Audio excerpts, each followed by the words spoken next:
Oke baik, bismillahirrahmanirrahim. Assalamualaikum warahmatullahi wabarakatuh. Waalaikumsalam warahmatullahi wabarakatuh. Bagaimana kabarnya anak ustazah? Baik.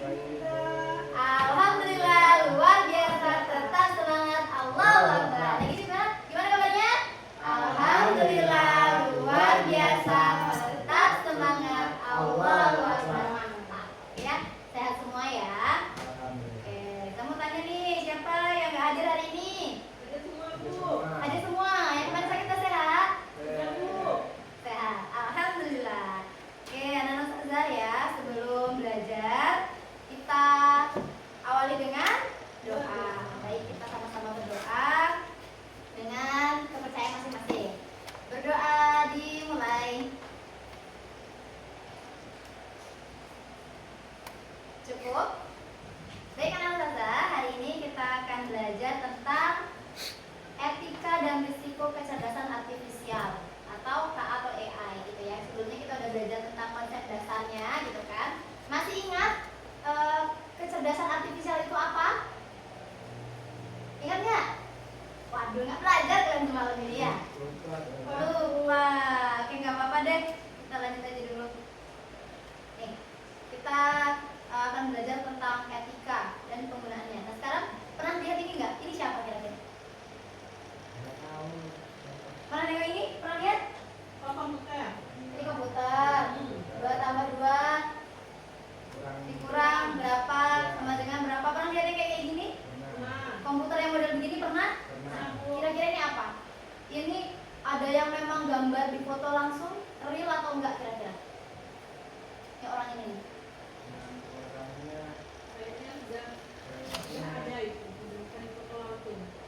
Enggak ada.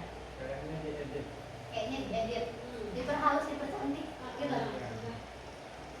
Nah, ini nih ya anak-anak ustazah ya, ini nih salah satu contoh dia buatan AI, buatan kecerdasan artifisial. Ini contohnya seperti ini. Ya, palsu. Bisa kita lihat ya, seperti ini. Seperti ini. Ini palsu ini. Lihat dari bentuk mukanya, rata biasanya tuh kalau yang dibuat sama AI itu mukanya tuh mulus banget, mirip-mirip seperti itu.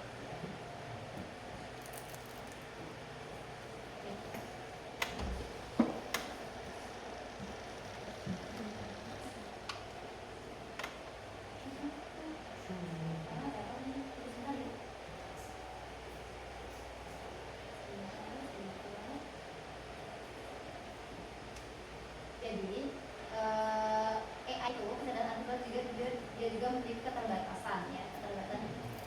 Dia tuh memang canggih, tapi bukan berarti tanpa batas. Sebenarnya yang lebih mampu menguasai itu adalah manusia. AI itu juga nggak sempurna, dia kurang sama seperti manusia gitu kan. Cuman kita yang membuatnya menjadi pintar. Pintarnya dia itu berdasarkan data yang kita berikan. Kalau datanya tidak lengkap atau salah gitu kan, hasilnya juga tidak akan akurat gitu. Nah, jadi AI itu pasti juga dia mengandung bias data. Jadi kalau misalnya nih kalian masukkan wajah kalian ke dalam suatu aplikasi AI, ChatGPT misalnya kan, kalian masukkan wajah kalian di sana, nanti dia bakal merekam. Oh, si ini pemilik HP ini tuh punya wajah yang seperti ini gitu kan. Nanti dia akan menirunya. Jadi nanti kalau misalnya dibuat lagi, dia akan dimirip-miripkan. Oh, ternyata orang Indonesia itu karakter wajahnya seperti ini. Jadi ketika kita bikin AI, bikin seperti orang Indonesia sedang duduk, nanti bakal lihat tuh dengan wajah-wajah kayak, oh kayaknya asli ya, oh kayaknya orang pernah lihat di mana ya. Bisa jadi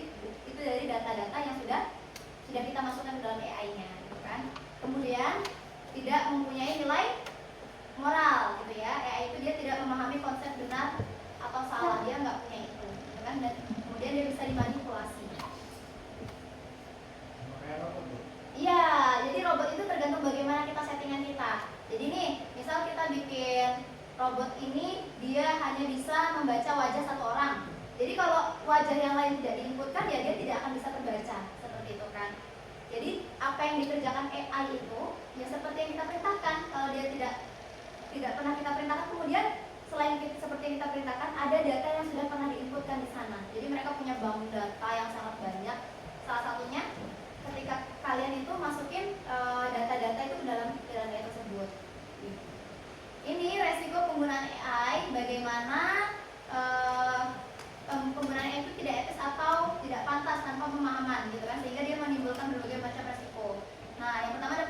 perfeksionisme.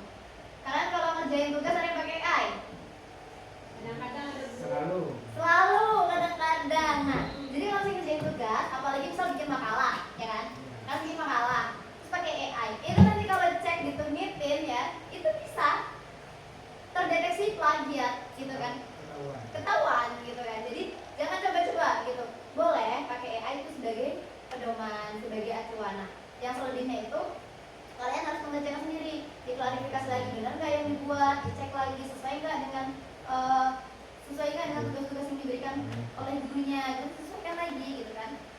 Kemudian ada deepfake, pembuatan video, foto atau suara palsu yang terlihat sangat realistis.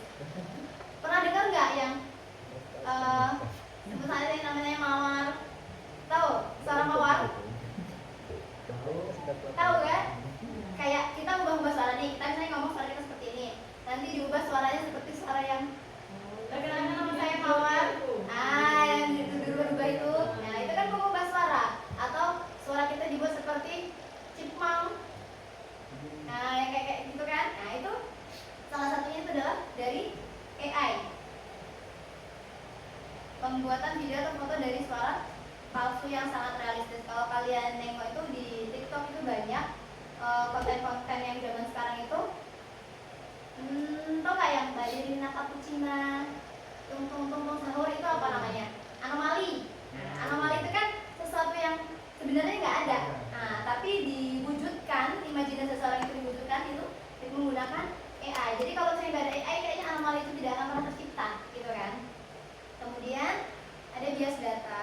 AI ini membuat keputusan yang tidak adil atau diskriminatif karena dilatih dengan data yang tidak representatif atau mengandung prasangka. Jadi dia tuh nggak bisa dipercaya, gitu ya. Kemudian, nah kalau kalian udah sekali ngerjain PR pakai Cici, bakal ketergantungan sehingga mengurangi kemampuan berpikir, karena salah satu cara membuat otak kita itu apa ya, memahami suatu pelajaran itu lebih kita dengan cara berlatih. Jadi ngerjain soalnya nggak bisa, coba lagi. Tapi kalau kaliannya selalu mengandalkan AI, ya sudah mandek di situ tuh, nggak bisa, tanya AI aja, sehingga pemikiran kita tidak dilatih untuk berpikir. Yang penting kan jawabannya. Nanti kalau pas ujian nggak dapat, ayo nanti pas ujian nggak kan, berarti nanti bisa dibedakan nih mana yang belajar dengan benar. Misalnya tugasnya dia selalu benar selalu, giliran pas ujian yang nggak ada jawabannya nih, berarti dicurigai dia mengerjakan tugas pakai AI. Kemudian prinsip etika AI untuk menghindari risiko dan memastikan AI membawa manfaat ini, yang pertama ada transparansi. Jika hasil yang kamu dapatkan berasal dari AI, jangan memanipulasi sumber informasi. Ya bilang aja ini dari AI, dari KA, gitu kan. Kemudian kejujuran, jangan mengaku karya hasil dari pembuatan AI ini sebagai karya kerja kerasmu, padahal itu karya dari AI, gitu kan. Ini bagaimana kita tentang belajar menghargai, belajar berpikir kritis, gitu kan, dan bertanggung jawab. Sama seperti misal kalian ngedit nih foto Zak, gitu kan. Jadi kan Ustazah ini kan ngajarnya seperti ini, dijadikan Ustazah bilangnya yang enggak, nanti orang percaya bahwa itu Ustazah tercoreng nama web Ustazah, gitu kan. Itu berarti kalian tidak bertanggung jawab. Masih ya. Nah, tentang berpikir kritis itu kalian selalu cek ulang informasi yang kalian dapatkan dari internet, ya. Dari mana sumbernya, dapatnya dari mana, itu harus dicek ulang. Oh, ini nggak usah. Kita mau asesmennya di sini aja. Silahkan buka HP-nya.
kalian terima atau tidak gitu. Kita tengok dulu.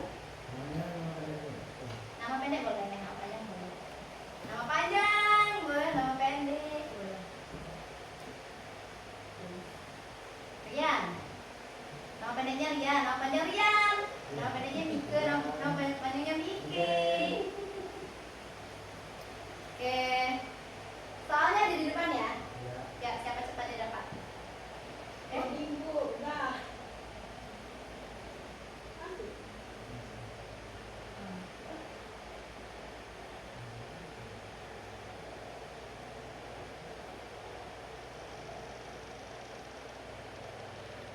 Belum jawab?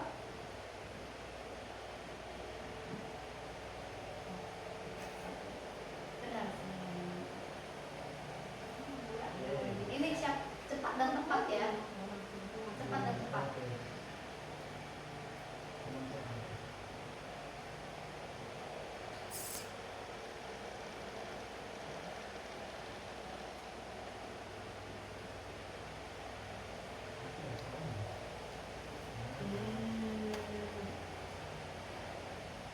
Wah, ada peserta baru.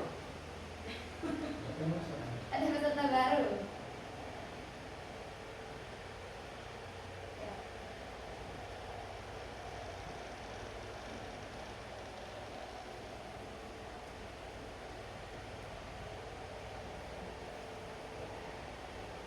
Ada yang satu masalah siapa yang di sana? Mau pakai sepatu dibersihkan dulu sepatunya. Atau pakai sepatu dulu baru pakai kaos kaki.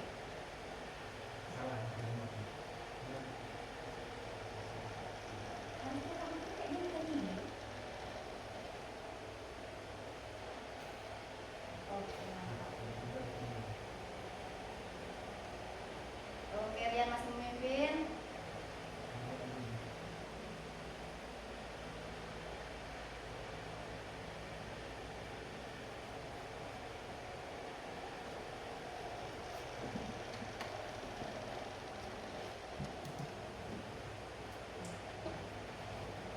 Mantap. Siapa pemenangnya? Oh, masih ada soal terakhir.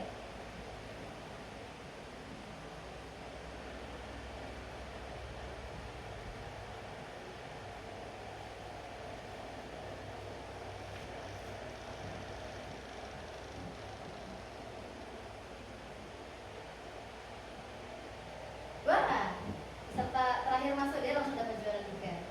Oke, dari podium udah jalan. Ya, seharusnya bukan ini, salah klik. Tapi mantap ya, anak-anak dia bisa mengerjakan. Seharusnya bukan yang ini, seharusnya kita. Ini komputasional ini. Iya, salah ini, harusnya bukan yang ini. Tapi bisa, berarti masih ingat pelajaran yang kemarin gitu ya. Seharusnya bukan yang ini. Ya, Masya Allah mantap ya, gitu ya.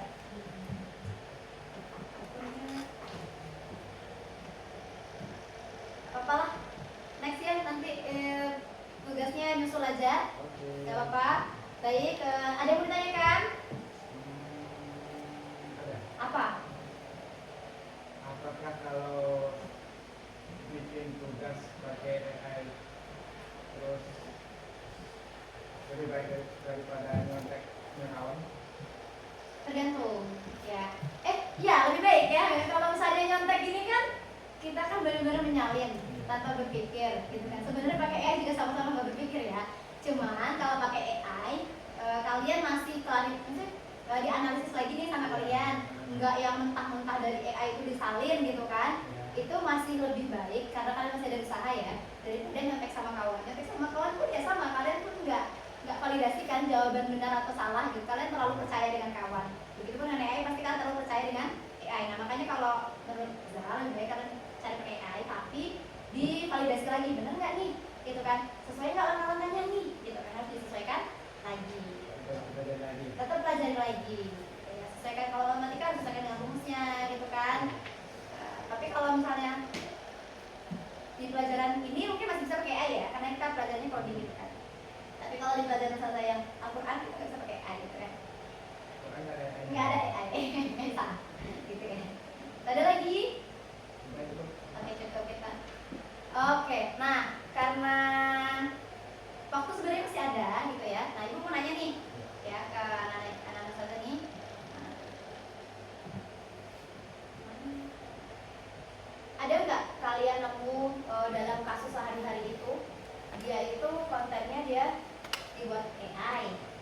tapi orang itu terlanjur percaya kalau itu disangkanya asli, sehingga ricuh lah dunia ini, negara ini. Ada? Yang terbaru-baru ini ada nggak? Ada Apa? demo. Oh, demo. Jadi di mananya? Yang ininya? Fake-nya di mananya? Di Membuat informasi berupa provokasi. akhirnya ibu-ibu itu yang ngomong. Oh, jadi ada ini postingan-postingan, ajakan demo, provokasi, padahal ternyata itu nggak benar. Nah, itu banyak. Jadi itu makanya kita harus jeli, harus hati-hati. Kita ini kan kalau ini Gen Z, kalau kalian punya apa, gitu kan? Harus orang-orang yang lahir sudah dengan teknologi, sudah dengan teknologi, kasih tahu ibu bapaknya, mama bapak itu bohong itu, gitu ya. Itu hoax, itu sumbernya tidak valid, sumbernya tidak jelas, gitu kan.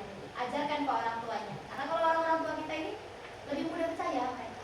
Cuman kayaknya kalau orang tua kalian ini masih muda-muda, berarti kalau menurut saya nih, daripada orang tua saya nih, orang tua kalian ini masih bisa memahami lah bahwasanya ini konten ini bohong, ini hoax. Selain itu ada lagi nggak? Pernah lihat lagu Lagu yang, mah? yang kayaknya nggak suara asli Gimana biasanya? di Facebook, di Instagram semuanya. Iya. Nah, biasanya kalau orang-orang yang di Instagram itu atau di sosial media sekarang mereka kalau bikinnya pakai AI, biasanya mereka label AI. Nah, gitu. Jadi kita lebih mudah, ya dia lebih mudah mengidentifikasinya bahwasanya ini memang buatan AI. Kan biasanya mereka kalau buatan AI itu kalau di post di sosmed biasanya otomatis kayak cetan apa namanya? Buatan AI seperti itu, buatan ini kecerdasan artifisial. Biasanya apa? Biasanya bagus sama kayak itu kalau bisa menggambar kan, gitu kan. Kita kalau bisa menggambar, terus pengen banget punya foto itu dalam bentuk kayak digital art gitu, ya udah pakai prompt dimasukin jadi deh. Tapi itu sebenarnya kalau bisa jangan, karena itu sama kayak kita memberikan data kita kepada mereka kan. Sekalian kalau main game tolong hati-hati gitu ya. Kadang game itu kan minta data-data kita tanpa kita sadari, apalagi yang bisa voice, kita ngobrol dengan orang nggak tahu di mana aja. Voice kita itu kan nanti di tag, bisa jadi nanti suara kita tuh dipakai sama mereka buat nipu orang. Ada lagi? Oke, cukup sekian dari Riza. Assalamualaikum. Sampai jumpa di ini ya, sampai jumpa di next pertemuan. Assalamualaikum warahmatullahi wabarakatuh. Kalau